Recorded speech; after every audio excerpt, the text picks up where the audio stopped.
দিল্লির নির্বাচনে আম আদমি পার্টিকে সমগ্র তৃণমূলে ধন্যবাদ জ্ঞাপন করেছেন কেজরিওয়াল। করতেই পারে, দিদি তো কোনোদিন কংগ্রেসের জন্য কিছু করেনি।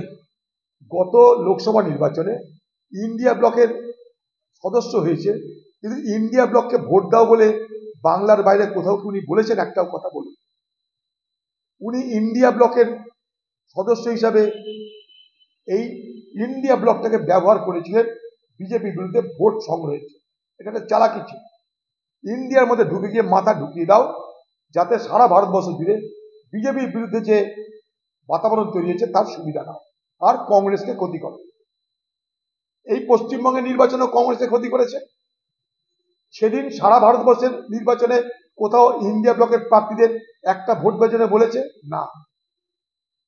শুধু তাই নয়, যখন ভারতবর্ষের বিজেপি পার্টি কংগ্রেসের বিরোধিতা করে, কংগ্রেসকে দুর্বল করার চেষ্টা করে, তখন সেই কংগ্রেসকে দুর্বল করতে মমতা ব্যানার্জি সব থেকে আগে এগিয়ে আসে।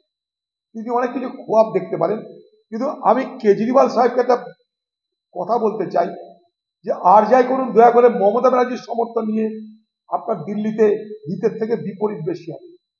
কারণ দিল্লিতে যারা বাঙালি, তারা বাংলার মুখ্যমন্ত্রী মমতা ব্যানার্জি এবং পশ্চিমবঙ্গের আজকের যে স্বৈরাচারী শাসন চলছে এ সম্পর্কে তারা ওয়াকিবহাল। এক। 2 নম্বর, তারা পশ্চিমবঙ্গের আজকের সরকারের বড় সমালোচক। 2।